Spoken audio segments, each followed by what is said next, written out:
The last stop. It was a cold, rainy night when Claire missed her last bus home.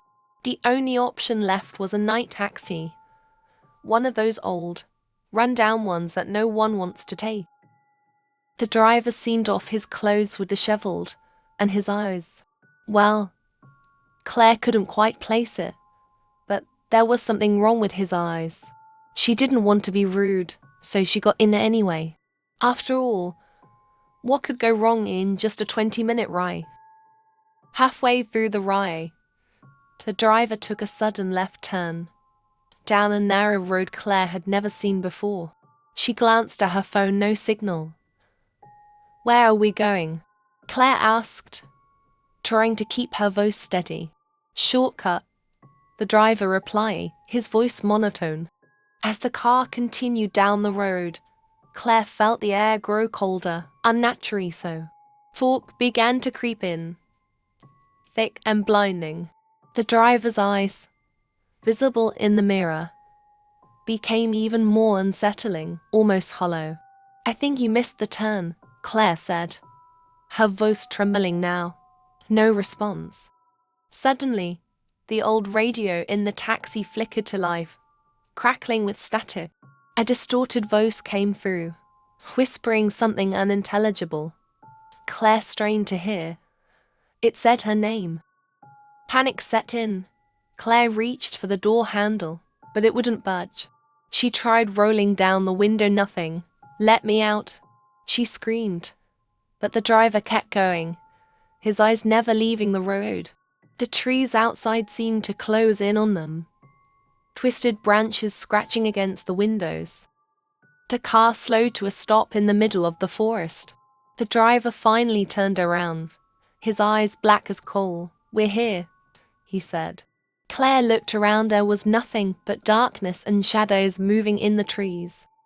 The driver, an old man with pale skin and a twitching eye, didn't say much. But something about him made Claire uneasy. She noticed the way his eyes lingered on her through the rearview mirror.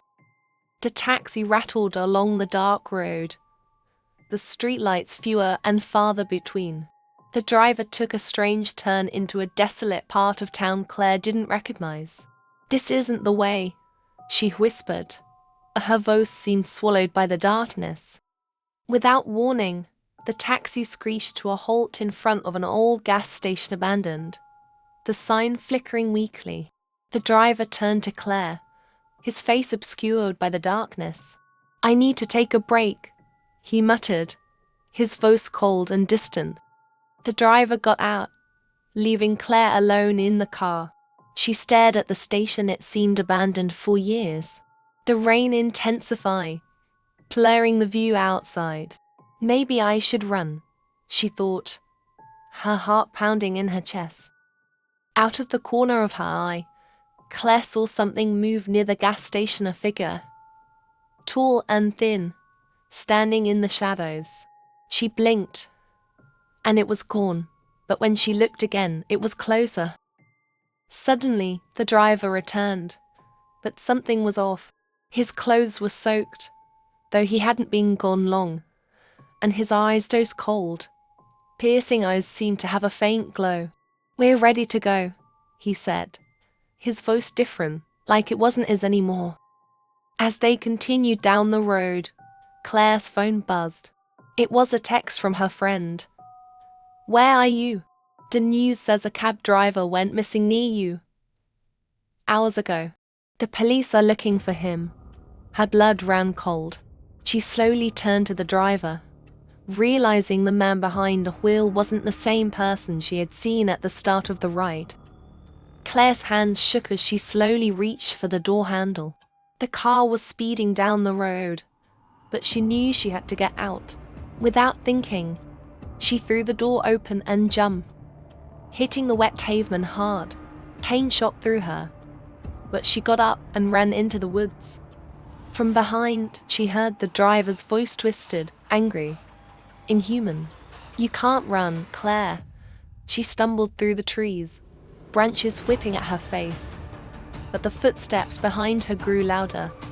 Claire ran until she could run no more, collapsing on the forest floor. She thought she had lost him, but then she felt a cold hand on her shoulder. The last thing she saw was those glowing eyes staring down at her before everything went dark. The next morning, the authorities found Claire's abandoned phone on the road. But she was never seen again. The driver, he was never found either, though sometimes travelers claim they see his taxis still driving late at night, picking up those who are lost. What would you do if the ride home took a turn for the worst?